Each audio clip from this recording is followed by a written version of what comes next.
ভূমিকম্পের অতি ঝুঁকিতে থাকা টাঙ্গাইলের ২০ থেকে ৩০ বছর বয়সী অধিকাংশ সরকারি প্রাথমিক বিদ্যালয়ের ভবন এখন ঝুঁকিপূর্ণ।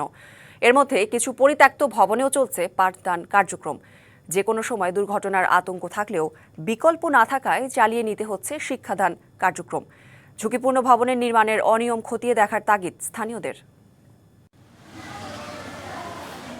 দেশে ভূমিকম্পের যতগুলো সক্রিয় ফল্ট রয়েছে এর মধ্যে মধুপুরের ফল্ট অন্যতম।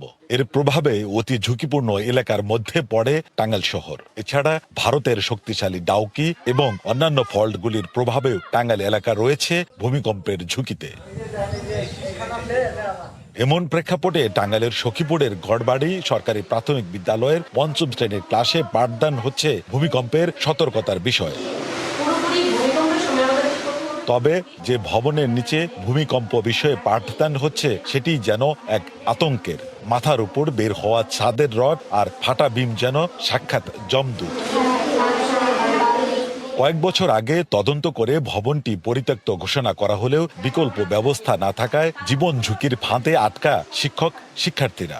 আমি এখানে একদিন বসলাম, উল্টান থেকে হাতের মধ্যে ভেঙে পড়ে। অনেক আতঙ্ক কাজ করে, যদি আমাদের মাথায় যদি ভেঙে পড়ে তাহলে আমরা তো অনেক আহত হব। দেখা যাচ্ছে যে আমাদের ভূমিকম্প হওয়া লাগবে না, যে কোনো সময় আমাদের ভবনটা ধসে পড়তে পারে। ৩ বছর আগে ঝুঁকিপূর্ণ পরিত্যক্ত ঘোষণা করছে, কিন্তু আমাদের কোনো ব্যবস্থা নাই, সেজন্য আমাদের বাধ্য হয়ে এখানে ক্লাস করতে হচ্ছে।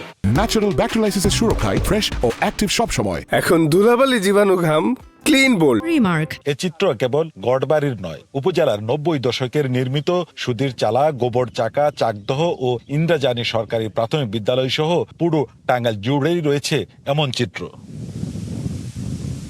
ঝুঁকিপূর্ণ ভবনগুলো নামমাত্র সংস্কার করা হলেও তাতেও নানা অনিয়মের অভিযোগ শিক্ষক ও অভিভাবকদের। শিক্ষার নিরাপদ পরিবেশ চান তারা। ওই ভেঙ্গে পড়তেছে, যে একটা খন্ড পোলাপানের মাথার উপরে, তাতে পোলাপানটা মারা যাবে। অঘটন করলে দায়ভারটা কে নিবে? এখন ক্লাস নাই বলেই আমরা অন্য কোনো জায়গায় বাচ্চাদের নিয়েও যেতে পারতাছি না, তাদের আমরা নিরাপত্তাও দিতে পারতাছি না। সম্পূর্ণ দোষ হলো ইঞ্জিনিয়ার সেকশনের, কারণ ঠিকাদার তো চায় যে ফাঁকি দিয়ে তারা কাজ করার জন্য, নিম্নমানের কাজের জন্য। তাহলে এই ৩০ ৩৫ বছর একটা ভবন কিভাবে নষ্ট হয়ে যায়? জেলায় ৩০ বছরের বেশি বয়সী অধিকাংশ ভবনই ঝুঁকিপূর্ণ, এমনটি জানালেও এর কোনো তথ্য নেই কর্তৃপক্ষের কাছে। তদন্ত সাপেক্ষে বিচার বিশ্লেষণ করে সেটা বলতে হবে আসলে প্রেক্ষাপটটা কি ছিল। যে কোনো আরসিসি কাঠামো বলি আমরা, সেগুলো সাধারণত ডিজাইন করা হয় ৫০ থেকে ১০০ বছরের পার্সপেক্টিভ বিবেচনা করে।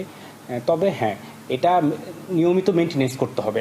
এদিকে কর্তৃপক্ষ বলছে একটি ভবনের স্থায়িত্ব ধরা হয় ৫০ বছর। তবে ঝুঁকি এড়াতে নতুন ভবন নির্মাণের দাবি এলাকাবাসীর। Sohel Talukdar, DBC news, Tangail.